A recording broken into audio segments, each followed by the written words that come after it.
பகிர்ந்து கொள்வது இறை ஊழியர் லூயிஸ் சவிஞன் துப்பீஸ் அடிகளாரை பற்றி. பிரான்சில் செல்வ குடும்பத்தில் பிறந்திருந்தாலும் இந்தியாவில் எளிய வாழ்க்கையை மேற்கொண்டார். எளிய மனம் படைத்தவர். கூடுமான அளவு தம்மையை தாழ்த்திக் கொள்வதில் விருப்பமுடையவர்.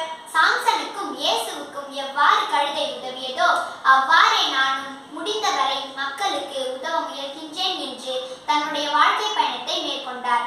இவர் எங்கெல்லாம் சென்றாரோ அங்கெல்லாம் அந்தந்த மொழிகளை கற்றுத் தேர்ந்தார். பிரெஞ்சு, ஆங்கிலம், லத்தீன், தமிழ், கன்னடம், மலையாளம், துளு ஆகிய மொழிகளை புத்தகங்களில் அச்சிட்டு கன்னியர்களுக்கும் மக்களுக்கும் பயன்படும் வகையில் செய்தார். இவர் புதுவையில் 1844 தூய இருதய மரியன்னை சபையை தொடங்கினார். அப்பொழுது கன்னியர்களின் பராமரிப்பிற்கு போதிய பணமின்றி துன்பப்பட்ட நாட்களில் இந்த சபையை இறை பராமரிப்பில் ஒப்படைத்தார். எதிர்காலத்தை ஊடுருவி அறியும் ஆற்றல் பெற்றவர். மேதையாகவும் முன்னுணர்வு மிக்கவராகவும் இருந்தார் என்பது குறிப்பிடத்தக்கது.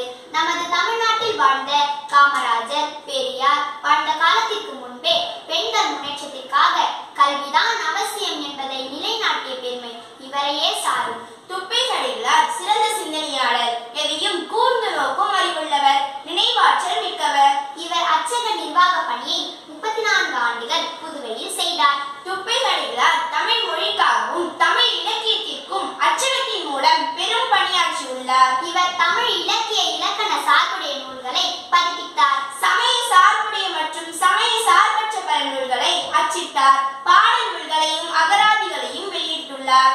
அதில் சில நூல்களின் பெயர்கள்: தேம்பாவணி 1, தேம்பாவணி 2, தேம்பாவணி 3, திருக்காவலூர் கலம்பகம், தேவாரம், வெண்கலிப்பா, அன்னை அழுங்கல் அந்தாதி, அடைக்கல மாலை, தேம்பாவணி பாடல் பிரிவு 2, வண்ணம், உரைநடை, அகராதி, இலக்கணம் போன்ற நூல்களை எழுதியுள்ளார். பாண்டிச்சேரி மிஷனின் வளர்ச்சி மற்றும் மேம்பாட்டிற்கு இறை ஊழியர் லூயிஸ் சவிஞன் துப்பீஸ் அடிகள் தனது வாழ்க்கையை தியாகம் செய்தார். சுமார் 33 ஆண்டுகள் மிஷன் பிரஸின் மேலாளராகவும் 30 வருடங்கள் தூய இருதய மரியன்னை சபையின் ஆன்மீக இயக்குநராகவும் பணியாற்றியுள்ளார். இவர் தமிழ், பிரெஞ்சு, தமிழ் அகராதியின் ஆசிரியராவார். அற்புதமான